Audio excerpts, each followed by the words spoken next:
না থাকে, ওয়াজিবি যদি ঠিক না থাকে, না জীবনী কাজে লাগবে না জালসা কাজে লাগবে। তাই আমি আপনাদের সম্মুখে যে আয়াতে কারিমা পাঠ করেছি, আল্লাহ পাক বলেন ইন্নাদ দীনা ইনদাল্লাহিল ইসলাম, নিশ্চয় আল্লাহ তাবারাক ওয়া তাআলার নিকটে মনোনীত ধর্ম, নির্বাচিত ধর্ম, পছন্দ ধর্ম হচ্ছে ইসলাম। কেন? এই পৃথিবীর মাটিতে আমরা যখন চেক করি, মানুষ বিভিন্ন ধর্মে বেটে বিভক্ত হয়ে আছেন, বিভিন্ন ধর্মের। তো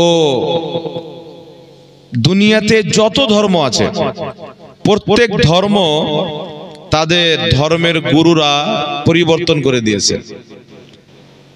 ইহুদি ধর্ম, খ্রিস্টান ধর্ম, জৈন ধর্ম, বৌদ্ধ ধর্ম, যত ধর্ম আছে, কিন্তু ইসলামের নজরিয়া এটা, ইসলামের মান্না এটা, ইসলামের আকীদা এটা যে একমাত্র একটি ধর্ম, যেই ধর্মটিকে সারা কুল কায়নাতের মালিক ও খালিক মহান রব্বুল আলামিন সুবহানাহু তাআলা যেই ধর্মকে পছন্দ করেন এবং যেই ধর্মের প্রতি চললে রাজি হবেন, ওই ধর্মটার নাম হচ্ছে ইসলাম ধর্ম। বলেন সুবহানাল্লাহ। তাই আল্লাহ তাবারাক ওয়া তাআলা বলেছেন যে আমার নিকটে কোন ধর্ম পছন্দ না, মাত্র ইসলাম পছন্দ। আর তোমরাকে যদি মরতে হয়, অতক্ষণ পর্যন্ত তোমরা মরিও না যতক্ষণ পর্যন্ত ইসলামে পরিপূর্ণভাবে পরিবেশ করবে না। বলেন সুবহানাল্লাহ। না আধুরা হয়ে মারা যাবে, না অর্ধেক মুসলমান হয়ে মারা যাবে। আল্লাহ পাক বলেছেন পরিপূর্ণ মুসলমান হয়ে মরতে হবে। ইসলাম ধর্ম হচ্ছে আল্লাহর ধর্ম। ইসলাম মানে হচ্ছে শান্তি। ইসলামকে আমাদেরকে বুঝতে হবে, আমাদের সন্তান সন্তানীকে বুঝাতে হবে। কিন্তু আজকে প্রবলেম হচ্ছে ইসলাম সম্পর্কে না আমাদের জ্ঞান আছে, না আমাদের সন্তানদের জ্ঞান আছে, না আকীদা সম্পর্কে আমাদের জ্ঞান আছে, না আমাদের সন্তানদের জ্ঞান আছে। তাই সর্বপ্রথম যে ইলম শিখাকে আমাদের উপরে ফরজ করা হয়েছে, যতটুকু জানাকে, তার মধ্যে একটি হচ্ছে কমপক্ষে এতটুকু ইলম প্রত্যেক মুসলমান নর এবং নারীর জন্য শিখা ফরজ, ফরজে আইন। যতটুকু ইলমে সে ইসলামিক আকীদা এবং হালাল হারামকে বেঁচে চলতে পারবে। বলেন সুবহানাল্লাহ।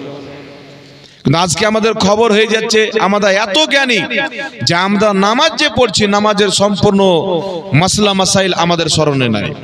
আমরা ইবাদত করছি, ইবাদত কিভাবে করতে হবে স্মরণে নাই।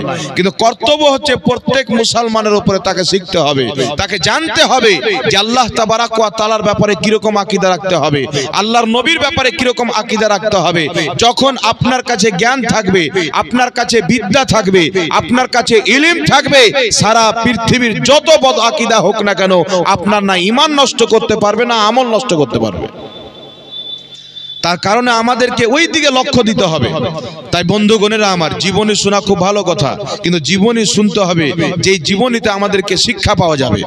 আমার আপনার নবী সাল্লাল্লাহু আলাইহি সাল্লাম, তিনার জীবনীতে কি পাওয়া যায়? আল্লাহর নবী সাল্লাল্লাহু আলাইহি সাল্লাম নিজের জীবনে কয়েকটা বিবাহ করেছেন, কিন্তু আমার আপনার নবীর খিদমতে সাইয়্যিদাতিনা খাদিজাতুল কুবরা রাদিয়াল্লাহু তাআলা আনহা যখন নবী পাকের বিবাহতে আসলেন, তিনি এত সোনা চাঁদি ধন ভান্ডার নিয়ে আসলেন যে ওইগুলিকে জমা করে যদি তার ওই পাশে একটা লোককে দাঁড় করানো হতো, তো এই পাশ থেকে তাকে দেখতে পাওয়া যেত না। এত সোনা কাটি গয়না কাটা নিয়েছিলেন। কিন্তু আল্লাহ পাকের নবী সাল্লাল্লাহু আলাইহি সাল্লাম ওই গয়না গাঠিকে বিক্রি করে বাড়ি দেননি, দালান দেননি। আমার আপনার নবী সমস্ত মাল সম্পদকে গরিবে বিলিয়ে দিয়েছেন। জোরে বলেন সুবহানাল্লাহ। গরিবকে বন্টন করে দিয়েছেন। ইসলাম সুন্দর কেন? আজকে যদি মুসলমান ইসলামের উপর আমল করে, হিন্দু বলতে বাধ্য হবে ধর্ম যদি থাকে তো ইসলাম ধর্ম আছে, ইহুদি বলতে বাধ্য হবে ধর্ম যদি থাকে তো ইসলাম আছে, নাসারা বলতে বাধ্য হবে ধর্ম যদি থাকে তো ইসলাম হবে। যেমন আপনার কুফফারে মক্কা পর্যন্ত বাধ্য হয়েছিল যে ধর্ম যদি থাকে তো ইসলাম ধর্ম আছে। যদি আমরাও ইসলামের প্রতি পরিপূর্ণভাবে আমল করি, আমাদের ক্যারেক্টার যদি মুহাম্মদ রাসূলুল্লাহর মতন হয়ে যায়, আমাদের ব্যবহার যদি মুহাম্মদ রাসূলুল্লাহর মতন হয়ে যায়, আমাদের কালচার যদি মুহাম্মদ রাসূলুল্লাহর মতন হয়ে যায়, আমাদের উঠা বসা চলাফেরা ঈমান ও আকীদা যদি মুহাম্মদ সাল্লাল্লাহু আলাইহি ওয়াসাল্লামের মতন হয়ে যায়, পৃথিবী বলতে বাধ্য হবে ব্যবহার যদি সুন্দর থাকে একমাত্র মুসলমানের আছে। বলেন সুবহানাল্লাহ। কিন্তু আজকে আমরা নবীর আদর্শকে বুঝতে পারিনি, রাসূলুল্লাহর চরিত্রকে বুঝতে পারিনি। শুনেন, আমার আপনার নবী সাল্লাল্লাহু আলাইহি সাল্লামের প্রতি মহান রব্বুল আলামিন যে সর্বশ্রেষ্ঠ গ্রন্থ কিতাব নাজিল করেছেন, যাকে আমরা কোরআন বলে জানি, পবিত্র রমজান মাসের 27वीं তারিখ লাইলাতুল কদরে যেই কোরআনকে আল্লাহ অবতীর্ণ করেছেন, সেই পবিত্র কোরআন যাকে একের পর এক পরিজন মোতাবিক আল্লাহ তাবারাক ওয়া তাআলা নিজের হাবিবের প্রতি কখনো কোন সূরাকে মক্কার মাটিতে, কখনো কোন সূরাকে মদিনার মাটিতে অবতীর্ণ করেছেন। এই যে পবিত্র কোরআন, এই কোরআন পাকের মধ্যে মহান রব্বুল আলামিন আমাদেরকে কয়েকটি শিক্ষা দিয়েছেন। তার মধ্যে কয়েকটি শিক্ষা যেটির প্রতি আমরা যদি কঠোরভাবে আমল করতাম, আজকে সারা পৃথিবীতে একটাই শব্দ থাকতো, ধর্ম যদি থাকে তো ইসলাম আছে। জোরে বলুন সুবহানাল্লাহ। ধর্ম যদি থাকে তো ইসলাম আছে। কিন্তু আজকে আমরা কি মনে করি? আমরা আল্লাহকে মানি, রাসূলুল্লাহকে মানি, কিন্তু আমরা নিজেকে আজাদ মনে করি। একজন মুসলমান কোনোদিন আজাদ থাকতে পারে না। আল্লাহ তাবারাক ওয়া তাআলার প্রিয় হাবিব বলেন, বুনিয়াল ইসলাম আলা খামসিন, ইসলামের 5টি বুনিয়াদ রয়েছে, 5টি জিনিসের উপরে বুনিয়াদ রয়েছে। ইসলামের ভিত হচ্ছে 5টি জিনিসের উপরে। রাসূল পাক বলেন, একটি হচ্ছে লা ইলাহা ইল্লাল্লাহ মুহাম্মাদুর রাসূলুল্লাহ সাল্লাল্লাহু আলাইহি ওয়াসাল্লাম, একটি হচ্ছে আল্লাহকে এক মানা, ওয়াহদাহু লা শারীক মানা। দ্বিতীয় নাম আরেকটি হচ্ছে মুহাম্মদ সাল্লাল্লাহু আলাইহি সাল্লামকে আল্লাহ পাকের রাসূল মানা। এই দুটিকে মিলিয়ে একটা কলমা হয়। বলেন সুবহানাল্লাহ। 5টি যে ভিত, এই 5টি ভিতের মধ্যে সর্বশ্রেষ্ঠ হচ্ছে কালেমা, তাওহীদ ও রিসালাতকে মানা। যেমনই আপনি এই কালেমাকে পাঠ করলেন, আল্লাহ রাসূলের প্রতি ঈমান আনলেন, ইকামিস সালাত, আপনার প্রতি ফরজ হয়ে গেল নামাজ। আর আল্লাহ তাবারাক ওয়া তাআলা আমাদেরকে সৃষ্টি করেছেন, আমরা কোন দিকে গেলে সফলতা পাবো, কোন দিকে গেলে আমাদের ঘাটতি হবে, এটা আল্লাহর চাইতে ভালো কেউ বুঝে? জোরে বলেন, আমাদের ভালো মন্দ আল্লাহ ছাড়া বেশি কেউ বুঝে? জোরে বলেন। তো আল্লাহ তাবারাক ওয়া তাআলা আমাদের জন্য সিস্টেম করে দিয়েছেন মহান রব্বুল আলামিন পবিত্র ইসলামের মধ্যে। আল্লাহ পাক পরওয়ারদিগারে আলমের মসজিদ থেকে আমাদেরকে একটি শব্দ দেওয়া হয়, শব্দটির নাম হচ্ছে হাইয়া আলাস সালাহ, হাইয়া আলাল ফালাহ। এসো নামাজের দিকে, এসো কামিয়াবির দিকে, সফলতার দিকে। আল্লাহ বলছেন, শোনো বান্দা, তোমার কামিয়াবি হচ্ছে, সফলতা হচ্ছে নামাজ পড়াতে। জোরে বলেন সুবহানাল্লাহ। কিন্তু আমরা যে সফলতা যেই দিকে আল্লাহ বলেছেন আমরা যাচ্ছি। কথা বলেন। হাইয়া আলাল ফালাহ শব্দের অর্থ কি? কামিয়াবির দিকে এসো, সফলতার দিকে এসো। একজন কামিল বান্দা যখন মহান রব্বুল আলামিনের প্রতি বিশ্বাস রেখে আল্লাহর ভয়ে, আল্লাহর মহব্বতে 5 ওয়াক্তের নামাজ কায়েম করে, মহান রব্বুল আলামিন তার জীবনের দুঃখ কষ্টকে দূর করে দেয়। বলেন সুবহানাল্লাহ। তাকে নোংরা কর্ম থেকে আল্লাহ হিফাজত করে, কারণ আল্লাহ নিজেই কোরআন পাকে বলেছেন, ইন্নাস সালাতা তানহা আনিল ফাহশাই ওয়াল মুনকার, নিশ্চয়ই নামাজ নোংরা বেহায়াই কুকর্ম থেকে মানুষের রক্ষা করে। বলেন সুবহানাল্লাহ। কিন্তু সেই জিনিসটা আজকে আমাদের মধ্যে পাওয়া যায় না। 5টা জিনিসের উপরে ভিড়। একটি হচ্ছে কালেমা, দ্বিতীয় নাম্বার নামাজ, তৃতীয় নম্বরে হচ্ছে যাকাত। জোরে বলেন সুবহানাল্লাহ। ইকামিস সালাত ওয়া ইতাইজ যাকাত, নামাজ কায়েম করা এবং যাকাত দেওয়া। আজকে মুসলমান কত টাকা ইনকাম করে? আল্লাহ তাবারাক ওয়া তাআলা মুসলমানদেরকে কত সম্পদ দান করেছেন। কিছু লোক আছে বছরে 50,000 টাকা ইনকাম করে, কিছু লোক আছে 1 লক্ষ টাকা জমা করে, কিছু লোক আছে 2 লক্ষ টাকা জমা করে, কিছু লোক আছে 3 লক্ষ জমা করে, কিছু লোক আছে 4 লক্ষ জমা করে, কিছু লোক আছে 5 লক্ষ জমা করে। কিন্তু আপনারা বলেন যে সবাই কোনো না কোনো ব্যক্তি এমন নাই যার কোনো ইনকাম নাই। এত টাকা ইনকাম করার পরেও আমরা যাকাত কদিন দিয়েছি? যাকাত কদিন দিয়েছি? কিন্তু আল্লাহর কোরআন তো আমাদেরকে ডাক দিয়ে বলছেন, এটাই যাকাত, যাকাত দাও। হযরতে আবু বকর সিদ্দিক রাদিয়াল্লাহু তাআলা আনহু নবী পাক সাল্লাল্লাহু আলাইহি সাল্লামের ইন্তিকালের পর, ওয়াফাত শরীফের পর, আল্লাহ পাকের প্রিয় হাবিবের কুরসিতে খেলাফতে যখন বসলেন, হযরতে আবু বকর সিদ্দিকের জামানায় কিছু লোক যাকাতকে যখন অস্বীকার করলেন, তিনি তাদের সাথে যুদ্ধের ঘোষণা করেছিলেন যে যারা যাকাত দেয় না, যাকাত দেওয়ার সমর্থ আছে, যাকাত দেওয়ার ক্ষমতা আছে, যাকাত দেওয়ার হিম্মত আছে, তবুও যাকাত দেয় না, আবু বকর সিদ্দিক রাদিয়াল্লাহু তাআলা আনহু বলেছিলেন, আমি তাদের সাথে যুদ্ধ ঘোষণা করব। বলেন সুবহানাল্লাহ। আজকে কত লোক আছে আপনাদের এই গ্রামে, কি গ্রামটার নাম? কামারি। এই কামারি গ্রামে এমন লোক নাই যে বছরে 1 লাখ টাকা ইনকাম করে জমা করতে পারে? 2 লাখ, 3 লাখ, 4 লাখ, 5 লাখ আছে না নাই? জোরে বলেন, কথা বলেন, আছে না নাই? কিন্তু যাকাত কটা লোক দেয় বলেন তো? জি, পুরো গ্রামে একটা পাবেন কিনা আমার ডাউট হচ্ছে। আল্লাহ চাইলে হতে পারে, না আমাকে তো লাগে না যে হবে, তবে আল্লাহ পাক জাননেওয়ালা বেহতার। তাহলে আপনারা চিন্তা করেন যে যখন মুসলমান নিজেই হারামে লিপ্ত হয়ে যাবে, তাহলে মুসলমান আল্লাহর দরবারে সাজদা করবে, এটা কি আল্লাহ চাইবে? আজকে আমি যে নামাজ পড়ি না, আজকে আমি সাজদা করতে পারি না, এটা মনে করিয়েন না যে আমি নামাজ পড়ি না। আরে আপনি নিজের প্রতি চেয়ে দেখেন, নিজের অন্তরকে চেয়ে দেখেন, কলবকে চেয়ে দেখেন যে আল্লাহ আপনার প্রতি কোন কর্মের কারণে নারাজ হয়েছেন, আপনার কোন ফলের কারণে নারাজ হয়েছেন যে আল্লাহ আপনাকে তৌফিক দিচ্ছেন না। আল্লাহ চাই না যে আপনি আল্লাহর মসজিদে গিয়ে 2টা সাজদা করেন, এটা আল্লাহ পছন্দ করে না। কেন? আজকে আমাদের সমাজে কেউ যদি সুদ খায় আমরা ঘৃণা করি না? জোরে বলেন বাবজি, ঘৃণা করি কি করি না? আমাদের সমাজে কেউ যদি সুদ খায় আমরা ঘৃণা করি। কেন? আল্লাহ 2টা হাত দিয়েছে, পাও দিয়েছে, সহি সালামত জমি জায়গা আছে, বাড়ি ঘর আছে, তারপরেও হারামখোর গিয়ে সুদ খাচ্ছে। আমরা ঘৃণা করি, কিন্তু আমরা চিন্তা করেছি আমার বেটা 1 লাখ ইনকাম করে নিয়ে এসে দিল, আমার জমিন থেকে 1 লাখ টাকা ফসল বিক্রি করে হলো, জমা হলো, বছরে 2 লাখ টাকা জমা করতে পারলাম। শরীয়ত বলছে লাখে 2,500 টাকা জাকাত বের করো, আমরা জাকাত বের করলাম না, নিজের জাকাত নিজে খেয়ে নিলাম। তো সুদখোরের মধ্যে আমার মধ্যে তফাৎ কি থাকলো? জি, সুদখোরের মধ্যে আমার মধ্যে তফাৎ থাকলো? তাহলে চিন্তা করেন আমরা আছি কোন জায়গাতে। তো আল্লাহ পাক আপনারা বলেন, আপনি বছরে 1 লাখ টাকা ইনকাম করলেন, এটা আপনি করলেন না আল্লাহ দিল? জোরে বলেন, আল্লাহ যদি না চাইতো ইনকাম করতে পারতেন 2 লাখ, 3 লাখ, আর একটা 8 আনা পারতেন না? আপনি যা ইনকাম করছেন এটা আল্লাহ পাকের ফজল, আল্লাহ পাকের রহমত, মহান রব্বুল আলামিনের বরকত, এবং রব্বুল আলামিন এটা আপনাকে তৌফিক দিয়ে আল্লাহ পাকের অশেষ মেহেরবানি যে আপনি কেউ 1 লাখ, কেউ 2 লাখ, কেউ 5 লাখ টাকা ইনকাম করলেন। কিন্তু বলেন আপনাকে আল্লাহ টাকা দিল, আর আল্লাহর হুকুম তুমি 1 লাখ ইনকাম করবে 2.5 লাখ যাকাত দাও, 2 লাখ ইনকাম করবে 5 লাখ যাকাত দাও, 3 লাখ ইনকাম করবে 7,500 যাকাত দাও, 1 লাখে 2,500, 2 লাখে 5,000, 3 লাখে 7,500, যে একটা যাকাতের সিস্টেম করা আছে। আর আমি যদি যাকাত না দিই আল্লাহ বেজার হবে কি হবে না? জোরে বলেন, হবে কি হবে না? আজকে যদি মুসলমান যাকাত দিত, তো এই যে কিছু বিরুদ্ধ মা দেখতে পাওয়া যায় যারা রাস্তায় ভিক্ষা করে বেড়ায় মুসলমানদের, এরা কোনোদিন ভিক্ষা করতো না।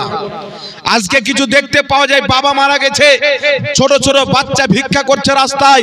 আজকে মুসলমান যদি যাকাত দিত তাদেরকে ভিক্ষা করতে হতো না। আজকে মুসলিমদের মধ্যে ভিখারি যদি থাকে, আমার আপনার মতন পয়সাওয়ালা যাদেরকে আল্লাহ টাকা দিয়েছেন কিন্তু যাকাত বের করে না, এদের কারণেই তারা ভিক্ষুক হয়ে গেছে। আমাদেরকে ভাবতে হবে যেই টাকা যাকাত আমাদের প্রতি আল্লাহ জরুরি করেছেন, এত টাকাতে এত টাকা বের করতে হবে, ওই যাকাতের টাকার অধিকার আপনি রাখেন না, আপনি হক রাখেন না। ওই যাকাতের হকদার হচ্ছে ইয়াতিম ব্যক্তি, মিসকিন ব্যক্তি, ফকির ব্যক্তি, গরিব ব্যক্তি। আপনি যদি ওই টাকা খেলেন, যাকাত না বের করেন, আপনি ইয়াতিমদের টাকা মেরে খেলেন, গরিবদের টাকা মেরে খেলেন। একটা সুদ করতো, সুদের টাকা দিয়ে খাটিয়ে খায়, ও তো না যাই হারাম আছে, এতে করে সন্দেহ আছে? আল্লাহর কোরআন হারাম বলেছেন। কিন্তু আপনি আমি যে ইনকাম করে, পরিশ্রম করে, রক্তকে পানি করে টাকা হালাল তরিকাতে ইনকাম করে আমি আপনি যাকাত দিনা হারাম খাচ্ছি, তাহলে আপনাকে আমাকে ভাবা দরকার আছে না নাই বাবজি? জোরে বলেন, আছে না নাই? তাহলে যাকাত দিতে হবে না হবে না? কথা বলেন। আজকে বাড়িতে এমন কোন মহিলা নাই যেই মহিলার কানে 2-4টা নাই, পায়ে 2-4টা নাই, হাতে 2-4টা নাই, গলায় 2-4টা নাই, কি আর বালা আছে না নাই বাবা? তাহলে কতটুকু সোনা থাকলে আমাদেরকে যাকাত দিতে হবে, কত টাকা জমিয়ে রাখলে 1 বছরে যাকাত দিতে হবে, আর কিভাবে আমাদেরকে যাকাত দিতে হবে, এই মাসলাগুলি আমরা জানার চেষ্টা করি না। যাকাতই তো দিনই, তো মাসলা জানবো কিভাবে? না কি বলেন?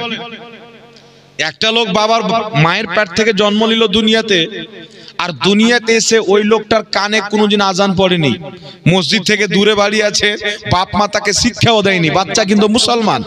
তাহলে ওই বাচ্চাটা আজান কাকে বলে বুঝবে? আমাদের দিকে তো এমন হয়েছে যে আজান যখন হয় তো লোকজন মনে করে যে আমাদের গ্রামে 2-4টা লোক আছে, ওই 4টা লোককে ডাকছে মসজিদে। মনে করে না আজান হয় তো মানুষ মনে করে ওই যে চারটা লোক দাঁড়ি টুপিওয়ালা নামাজ পড়ছে, এই চারটা লোকের টাইম হয়ে গেছে মসজিদে যাওয়া, আর বাকি লোককে না। কিন্তু বিষয়টা এরকম না, আজান যখন পড়লো আমাদের সবাইকে ডাক দেয়, যারা যাচ্ছে তারা ভাগ্যবান, আর যারা বুঝতে পারে না যায় না তারাই তো জাহান্নামের ইন্ধন হবে, তারাই তো জাহান্নামের খোরাক হবে। তাই আল্লাহ তাবারাক ওয়া তাআলা ঈমানের পর আপনার প্রতি নামাজ ফরজ করেছেন। আপনি যদি এক টাইম না খান নামাজ আপনাকে পড়তে হবে। আপনাকে আল্লাহ তাবারাক ওয়া তাআলা সৃষ্টি করেছেন তিন টাইমের খাবার না দিয়ে, আল্লাহ যদি দুই টাইমের দেয় তাতে আপনাকে আলহামদুলিল্লাহ পাঠ করতে হবে। দুই টাইমের না দিয়ে এক টাইমের খাবার যদি দেয় তাতে আপনাকে আল্লাহ শুকরিয়া আদায় করতে হবে। যদি একদিনও না দেয়, মাঝে মাঝে একদিন পর পর যদি আপনি খাবার পান তাতে আল্লাহর শুকরিয়া আদায় করতে হবে। আর আল্লাহ তাবারাক ওয়া তাআলা আপনার প্রতি নামাজ পড়াকে অপরিহার্য করে দিয়েছেন, ফরজ করে দিয়েছেন। আপনি খান বা না খান, আপনি দেখতে পান বা না পান, আপনার ট্যাং হাত থাক বা না থাক, আপনি একজন মানুষ আছেন, আকিল বালিগ আছেন, আপনাকে নামাজ পড়তে হবে। আপনার কোনো মাপ নাই, বলেন সুবহানাল্লাহ। আপনার কোনো ক্ষমা নাই। আপনি এটা মনে করিয়েন না বেটা মরবো তো দেখা যাবে। অনেক লোক চিন্তা করে আরে বোকা 60 বছর হোক, এখন তো আমার চুল পাকেনি, এখন তো আমার দাড়ি পাকেনি, দাড়িটা পাকুক তারপর দেখা যাবে, চুলটা পাকুক তারপর দেখা যাবে। কেউ যে 60 বছর হোক, একটা লোককে বলছি যে বাবজি দাড়িটা ছাড়েন, আপনাকে মানাচ্ছে না, বড় বড় ছেলে হয়েছে, যে বেটা বড় হলে কে এখন যে বিয়ে দিনি, মানে বেটার বিয়ে দেবো তো বিশাল ও চিন্তা করে। বেটা যখন বলো বিয়ে দিল, বেটার আবার সাক্ষাৎ হলো, কই বাবজি বেটার তো বিয়ে দিয়েছেন, লাতি পোতা হোক, লাতি পোতা না হলে বুড়া হলাম নাকি? এর মানে বুড়ার উপরে কি ফরজ আছে দাড়ি ছাড়া জরুরি আছে? হ্যাঁ, বুড়ার উপরে নামাজ ফরজ আছে? কার উপরে ফরজ আছে? মুসলমানের উপরে ফরজ আছে। আর আপনি যদি বলেন যে আমি 60 বছর পরে বালিগ হচ্ছি, 60 বছর পরে বুড়া আপনার মুসলমান হচ্ছি, তাহলে 60 বছর পর আপনি নামাজ পড়বেন। কিন্তু কবে মুসলমান হচ্ছেন? আল্লাহ পাকের হাবিব বলছেন একটা বাচ্চা যখন দুনিয়াতে জন্মগ্রহণ নেয়, ইহুদির বাড়ি হোক, খ্রিস্টানের বাড়ি হোক, নাসারার বাড়িতে হোক, বাচ্চা যখন জন্ম নেয় মুসলমান হয়ে জন্ম নেয়, বলেন সুবহানাল্লাহ। কোন হিন্দু হয়ে না, কোন ইহুদি হয়ে না, কোন নাসারা হয়ে না, একটা মুসলমান যখন জন্ম নেয়, একটা বাচ্চা যখন জন্ম নেয়, যার বাড়িতে হোক না কেন সে মুসলমান থাকে। কেন মুসলমান থাকে? আত্মার জগতে মহান রব্বুল আলামিন সকলের আত্মাকে একত্রিত করে আল্লাহ বলেছিলেন, বলো আমি কি তোমাদের রব না, আমি কি তোমাদের মাবুদ না? আমরা সবাই বলেছিলাম হিন্দুদের আত্মা, পাদ্রীদের আত্মা, খ্রিস্টানদের আত্মা, মুসলিমদের আত্মা, সবাই বলেছিল আল্লাহ অবশ্যই তুমি আমাদের রব, বলেন সুবহানাল্লাহ। তো আত্মার জগতে আমরা আল্লাহকে এক মেনে দুনিয়াতে এসেছি, এটা আলাদা বিষয়। রাসূল পাক বলছেন ইহুদির বাড়িতে বাচ্চা হলো, ইহুদি কালচারে তাকে কালচারিত করা হলো। নাসারার বাড়িতে বাচ্চা হলো, তার পিতামাতা নাসরানি, নিজের কালচারে তাকে নাসরানি বানিয়ে নিল। কিন্তু বাচ্চা যখন দুনিয়াতে জন্ম হয় মুসলমান হয়ে জন্ম নেয়, জোরে বলেন সুবহানাল্লাহ। তো আজকে যার কেউ যদি বলে ভারতের মাটিতে মুসলমানদেরকে ঘেরো অফসি করো, কেন? তোমাদের বাপ দাদারা হিন্দু ছিল, আমাদের বাপ দাদা হিন্দু ছিল না। ঘেরো অফসি যদি করতে হয় তোমাদেরকে করতে হবে, কারণ তুমি যখন তোমার মায়ের পেট থেকে জন্ম নিয়েছো মুসলমান হয়ে জন্ম নিয়েছো, বলেন সুবহানাল্লাহ। তাহলে ঘেরো অফসি কাকে করতে হবে বাবা? যে মুসলমান হয়ে জন্ম নিল, আল্লাহকে এক মেনে জন্ম নিল, আর মায়ের পেট থেকে আসার পর 80টা খোদা বানিয়ে নিল, তাকে ঘর অফসি করতে হবে। কারণ এই পৃথিবী চালানোওয়ালা একজন, এই পৃথিবীর মালিক একজন, খালিক একজন, যাকে আমরা আল্লাহ বলে জানি, রহমান বলে জানি, মালিক বলে জানি, জব্বার বলে জানি, কাহার বলে জানি। এক খোদার ইবাদত জমিনে চলবে। এক খোদাকে বাদ দিয়ে কেউ নিজের হাতে যদি মূর্তি পূজা করে, তাদের জন্য তো আল্লাহ পাক ওয়ালাহুম আযাবুন আযীম, বড়ই কঠিন আযাব সৃষ্টি করে রেখেছেন, বলেন আল্লাহু আকবার। কিন্তু আজকে আমাদের কি ভাবছি জানেন? আমরা মুসলমান। আচ্ছা বলেন তো বাবজি, হিন্দু নামাজ পড়ে? জোরে বলেন, লজ্জা করতে হবে না, কথা বলেন। হিন্দু নামাজ পড়ে, খ্রিস্টান নামাজ পড়ে, ইহুদি নামাজ পড়ে। নামাজ পড়ে কারা? তাহলে যে মুসলমান নামাজ পড়ে না, তো হিন্দু আর খ্রিস্টান আর মধ্যে তফাৎটা কি বলেন? বলেন। হ্যালো, যাকাত কার উপর আল্লাহ ফরজ করেছেন? জোরে বলেন। যাকাতটা মুসলমানের উপরে দিয়েছে না? এই জন্য বললাম একজন মুসলমান কোনোদিন আজাদ হতে পারে না। আল্লাহর হাবিব মুহাম্মদ রাসূলুল্লাহ সাল্লাল্লাহু আলাইহি ওয়াসাল্লাম বলেছেন যে একজন মুসলমান আজাদ না, কি বলছে, দুনিয়া হচ্ছে কাফিরদের জন্য জান্নাত, মুমিনদের জন্য জেলখানা। জেলখানা কিসের? একজন ব্যক্তি যখন আল্লাহকে এক বিশ্বাস করলো, মুহাম্মদ রাসূলুল্লাহকে আল্লাহর হাবিব আল্লাহ রসুল বলে মেনে নিল, সঙ্গে সঙ্গে কোরআন হাদিসের আইন তার প্রতি লাগু হয়ে গেল। যখন আপনি মুসলমান হলেন, কোরআন হাদিসের আইন আপনার প্রতি জরুরি। আপনি কোরআন এবং হাদিসের আইনের মধ্যে বন্দী। আপনি যাচ্ছেন একটা জায়গাতে, সামনে মদের বোতল আছে, মন খুব চাচ্ছে এক বোতল মদ পান করি, কিন্তু আপনি মদ পান করতে পারবেন না, কারণ আপনি কোরআনের আইনে বন্দী আছেন, হাদিসের আইনে বন্দী আছেন। আপনার ইচ্ছা করছে আমি একটা সুন্দর মহিলা দেখে তার সাথে কথা বলি, আপনি বলতে পারবেন না, কারণ কোরআন ও সুন্নাহর জ্ঞানের আইনে আপনি বন্দী আছেন। আপনার ইচ্ছা চাচ্ছে আমি নামাজ ছেড়ে দিই, আপনি ছাড়তে পারবেন না, কারণ আপনি আইনের মধ্যে বন্দী আছেন। আপনার ইচ্ছা করছে যদি সুদ খেতাম তাড়াতাড়ি পয়সাওয়ালা হয়ে যেতাম, আপনি খেতে পারবেন না, কারণ আপনি একজন মুসলমান, আপনি আল্লাহর কোরআনের আইনে বন্দী, রাসূলুল্লাহর হাদিসের আইনে বন্দী আছেন। আপনার ইচ্ছা যা করবে আপনি তা করতে পারবেন না, বরং কোরআন ও হাদিস যা বলবে আপনাকে তাই করতে হবে। বলেন সুবহানাল্লাহ। একজন কাফির ব্যক্তি, একজন মুশরিক ব্যক্তি, একজন অমুসলিম ব্যক্তি তার ইচ্ছা যা করবে তাই করতে পারে কি পারে না? কথা বলে। একজন অমুসলিমের কি দারু পান করা নাজায়েজ আছে? ওদের মাযহাবে ওদের তো বাপ বেটা চাচা ফুফু খালা সবকে বসিয়ে নিয়ে দারু পান করে। আমি নিজের চোখে দেখেছি, মন্দির তৈরি করা আছে, মূর্তির সামনে 4টা করে বোতল রেখে তাস খেলছে, দারু খাচ্ছে। তাহলে ওদের ধর্ম তো যদি মানা হতো চলতো। আর এখন যদি আপনাদের এই জায়গার কোন লোক মসজিদের যদি গেটে নিয়ে গিয়ে দারু পান করে, তাহলে কি করবেন? জি, ও আর ফিরবে কিনা ওখান থেকে আর কোন গ্যারান্টি আছে? ফিরবে কিনা গ্যারান্টি নাই। যে পাশালে দারু খায় ও মারবে ওকে, যে খালি তো খালি তুই এখানে কেনে খালি বাইরে খেয়ে আসলি না, না কি বলেন? জি, কারণ আমরা একটা আইনে বন্দী আছে বাবজি। আল্লাহ যাকে খারাপ মনে করে, আল্লাহ রসুল যাকে খারাপ মনে করে, আমাকে আপনাকে তাকে খারাপ মনে করতে হবে, ঠিক না ঠিক? জোরে বলেন। আর আল্লাহ আল্লাহ রসুল যাকে ভালো মনে করে সেটাকে আপনাকে আমাকেও ভালো মনে করতে হবে, আপনাকে আমাকে। আর আপনি আমি যখন সেটাকে ভালো মনে করে অন্তরকে ভালো করে নিব, পরিষ্কার করে নিব, ঈমানটা আমাদের শক্ত হয়ে যাবে, তখন আমরা যেটাকে ভালো মনে করব আল্লাহও সেটাকে ভালো মনে করবে। তাই আমার আপনার নবী সাল্লাল্লাহু আলাইহি সাল্লাম বলেছেন যে যেই কাজটিকে মুমিন পছন্দ করে সেই কাজটিকে আমার আল্লাহও পছন্দ করে। জোরে বলেন সুবহানাল্লাহ। এর কারণে অনেক সাহাবায়ে কেরামের অনেক ফয়সালা, অনেক চরিত্র আছে যে সাহাবায়ে কেরাম যখন একটা ফয়সালা দিলেন, সেই ফয়সালাটাকে আল্লাহ পাক এত পছন্দ করলেন, ওই ফয়সালার প্রতি আল্লাহ আয়াত নাযিল করলেন। বলেন সুবহানাল্লাহ। হযরত ওমর ফারুক, হযরত আলীর এমন এমন কর্ম আছেন যেগুলোর প্রতি আমার আল্লাহ আয়াত নাযিল করেছেন। হযরত আবু বকর সিদ্দিকের প্রতি আল্লাহ তাবারাক ওয়া তাআলা তিনার মহব্বত আর জজবাকে দেখে মহান রব্বুল আলামিন তিনার ব্যাপারে একটি আল্লাহর রাসূলের প্রতি আয়াত নাযিল করেছেন। জোরে বলতে হবে সুবহানাল্লাহ। কারণ একজন মুমিন যখন সিদ্দিক দিলে আল্লাহ আল্লাহ রাসূলকে বিশ্বাস করে, মহব্বত করে, তখন ওই বান্দার পছন্দ আল্লাহর পছন্দ হয়ে যায়। জোরে বলেন সুবহানাল্লাহ। তাই একটি হাদিস আপনাদেরকে শোনাই। হাদিসটি হচ্ছে বুখারী শরীফের মধ্যে। মহান রব্বুল আলামিন বলছেন, যখন কোন বান্দা আমার ফরজ ওয়াজিবগুলিকে কায়েম রেখে আর বেশি করে নফলি ইবাদত করে, কি করে? এখন তো কিছু লোক নফল নামাজে উঠিয়ে দিচ্ছে, 2 রাকাত নামাজ পড়ার পালিয়ে দাও জুমার দিন, এরকম নাই? আর এটা আমাদের ইসলামের রাজধানী সৌদি আরবি হচ্ছে, মক্কা মদিনাতে, হয় না? যারা সৌদি আরব গিয়েছেন তারা জানেন সেখানে কি নামাজ পড়ছে, মাত্র জুমার দিনে 2 রাকাত পড়লে আর কাউকে খুঁজে পাবেন না। কি নাম? কিয়ামত, নামটা লেখেন পরে প্রচার করছি। 2 রাকাত নামাজ পড়লো পালিয়ে গেল। আমাদের দিকে অনেক লোক আছে জুম্মার দিন আসলো কষ্ট করে, আপনার শনিবারে খবর নাই, রবিবারে খবর নাই, বুধবারে খবর নাই, আসলো কোন দিনে? জুমার দিনে। আর জুমার দিনে এসে 2 রাকাত পড়লো আর পালিয়ে গেল। এরকম লোক আছে না নাই?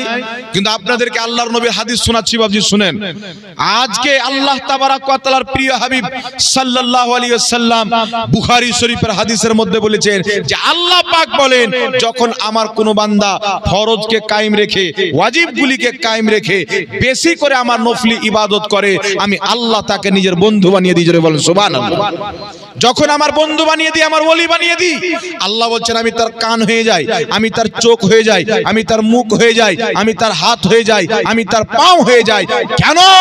তখন ওই বান্দা জবান দিয়ে যা বলে আমার আল্লাহ সেটাই করে দেয়। জোরে বলেন সুবহানাল্লাহ। তাই ইবনে মাজাহ শরীফের মধ্যে হাদিস, রাসূল পাক সাল্লাল্লাহু আলাইহি সাল্লাম বলেন আল্লাহ পাকের কিছু এমন বান্দা থাকে ফাটা পুরাতন কাপড় পরে থাকে, ফাটা পুরানা লেবাস পরে থাকে, মানুষ তাকে দেখে পাগল মনে করে, কিন্তু তার মর্যাদা, তার সম্মান আল্লাহর দরবারে এত, আল্লাহর নবী বলছেন ওই বান্দা আল্লাহর দরবারে যেটাই বলে আমার আল্লাহ সেটাই করে। ওই বান্দা যেটাই বলে আমার আল্লাহ সেটাই করে। তাই আল্লাহ পাকের বক্তব্য হচ্ছে বান্দা তুমি আমার হয়ে যাও, আমি তোমার হয়ে যাব।